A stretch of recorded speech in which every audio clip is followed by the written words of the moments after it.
Bueno, muy bien, antes que nada me voy a presentar. Mi nombre es Luis Alfredo Méndez Rodríguez y mi matrícula es AL053716. Estudio en la Universidad CNCI en la carrera de Administración de Empresas. Radico en el municipio de Villahermosa, en el estado de Tabasco. Muy bien, vamos a hablar un poco acerca de los estados financieros. Definamos estado financiero como la estructura económica de una empresa en el cual se plasman las actividades económicas que se realizan en la misma durante un periodo determinado. Comúnmente es de un año. Pero ¿por qué? Vamos a ver el por qué podemos realizar un estado financiero. ¿Cuál es la finalidad? La finalidad es la de representar la justa realidad de la situación financiera de la organización. Mediante su empleo se puede determinar cómo se ha desempeñado la firma y así evaluar su gestión. Los componentes del estado financiero son el balance general, el estado de resultados, estado de variación de capital y el estado de flujo de efectivo, en el cual definimos el balance general como el informe contable que presenta de forma ordenada la situación financiera de una empresa en un determinado tiempo. ¿Sí? Esto se divide entre activo, pasivo y patrimonio, en el cual el activo son los bienes, derechos y otros recursos de los que dispone la empresa. Los pasivos es la financiación de la empresa y las obligaciones de pago frente a terceros, y el patrimonio como los elementos materiales e inmuebles con los que cuenta la empresa. Los activos los podemos dividir en lo que es activo corriente, activo fijo y activo diferido. El activo corriente tiene la capacidad de convertirse en dinero, o sea liquidez, en un periodo menor a un año.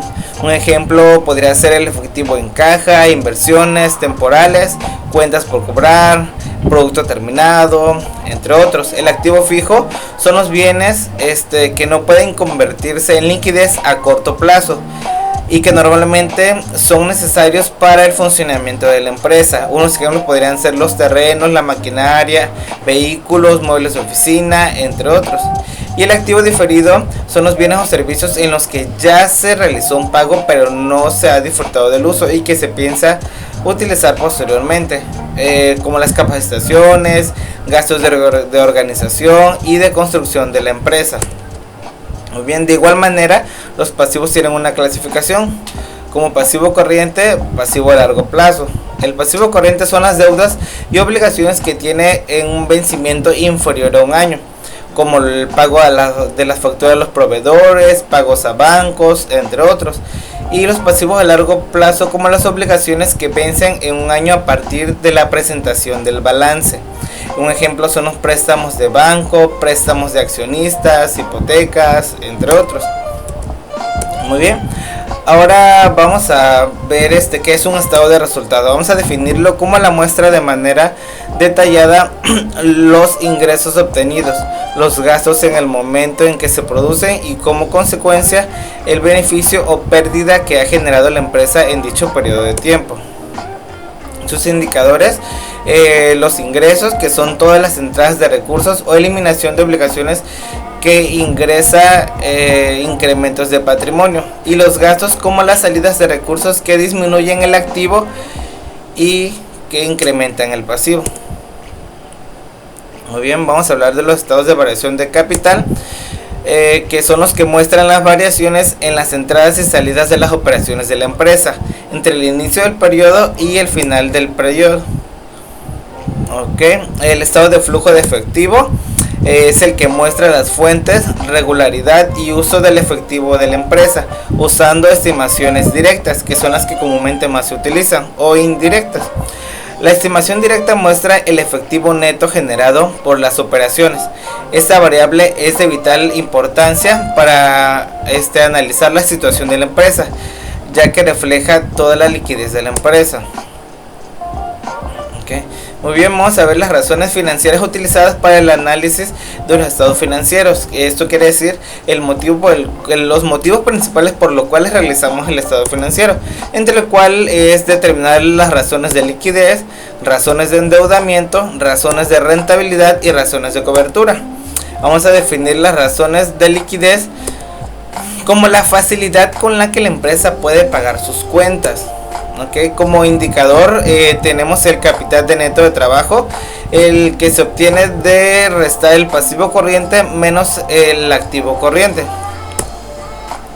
El índice de solvencia, que se determina dividiendo el activo corriente entre el pasivo corriente, y determina la magnitud de la empresa en calcular estancia del tiempo, determinado de dividir el activo corriente, como ya le había comentado, entre el pasivo corriente.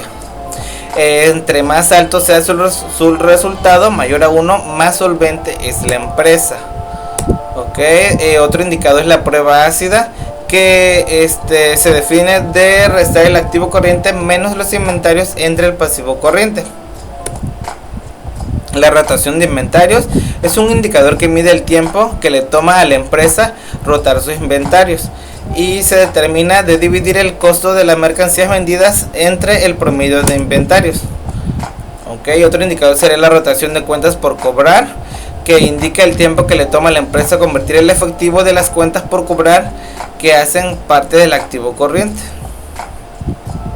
Muy bien, vamos a hablar un poco de las razones de endeudamiento, definiéndolo como la razón que permite identificar el grado de endeudamiento que tiene la empresa y la capacidad para asumir sus pasivos.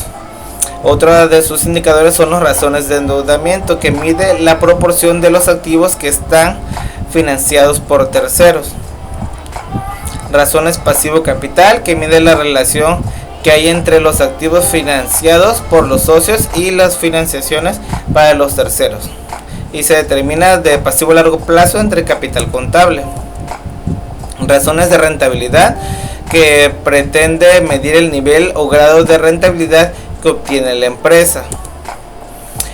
Sus indicadores son el margen bruto de utilidad, que mide el porcentaje de utilidad logrado después de la empresa ha pagado sus existencias.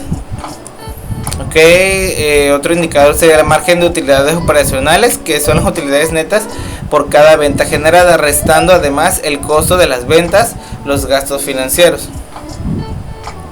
Las razones de cobertura son las que miden la capacidad de la empresa para cubrir sus obligaciones o determinados cargos que pueden comprometer la salud financiera de la empresa. Uno de esos indicadores es la cobertura total del pasivo, que resulta de dividir la utilidad antes de impuesto de intereses entre intereses más bono a capital del pasivo, y determina la capacidad que tiene la empresa para cubrir los costos financieros de sus pasivos y el abono del capital a sus deudas. Otro de esos indicadores es la razón de cobertura total, que es la capacidad que tiene la empresa para cubrir con las utilidades los costos totales de sus pasivos y otros gastos como arrendamientos. Muy bien, vamos a checar un poco sobre cómo me puede ayudar toda esta información.